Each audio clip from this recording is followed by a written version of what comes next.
Hey folks, today I'll talk about a crucial mode for learning to drive, or really for mastering any skill.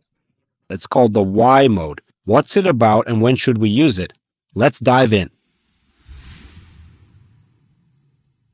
So, friends, what exactly is the Why mode? It's when we're learning something, not just driving, but anything, and we want to truly master it. We're keen to understand tricky or complex issues in depth. Let's dive deep, because only then can we apply our knowledge practically. Without this, it's impossible. So, looking ahead, I'll say, if you really want to use what you're learning now in the future, to turn information into skills, you'll need this mode. Friends, there's no way around it. As a child grows, there comes a time when they enter this age of whys. So that's exactly what is the Why mode. It's when we ask many questions on a topic to get to the truth and understand it. By using the Why mode, we become like curious, thoughtful kids. This helps us dive deep into a subject. Let's use an example. You've heard that when entering a roundabout, you should use your left turn signal, but instructors might give different advice. One says this, another says that. Or one person tells you one thing, while another suggests something else for the same situation. You could trust someone or memorize the right answer. But if you want to figure it out yourself and do it safely without misleading others, you need to understand it fully.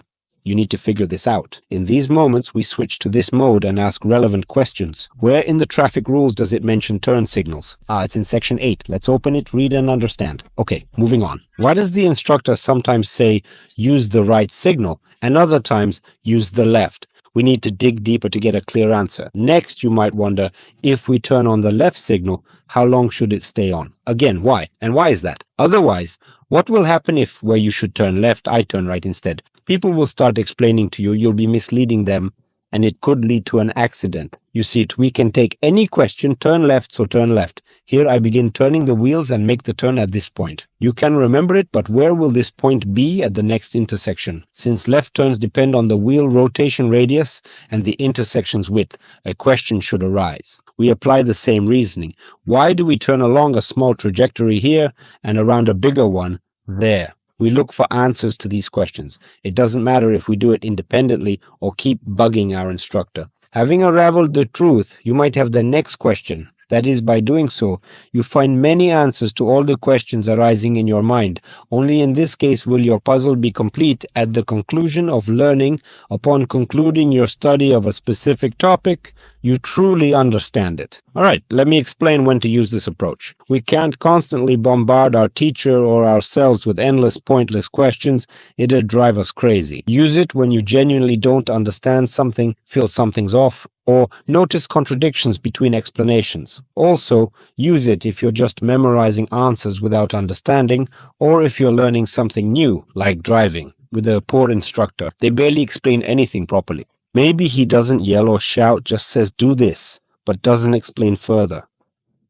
You're extracting info from him. Apply this method, don't be shy.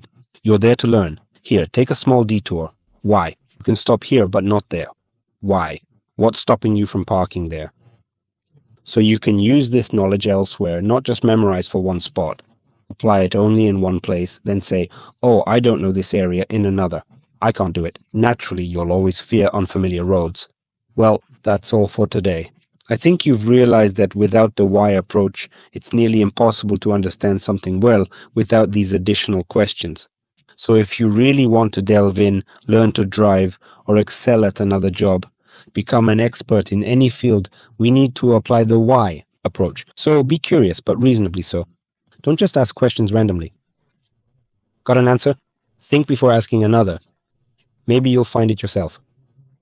Pondered the answer?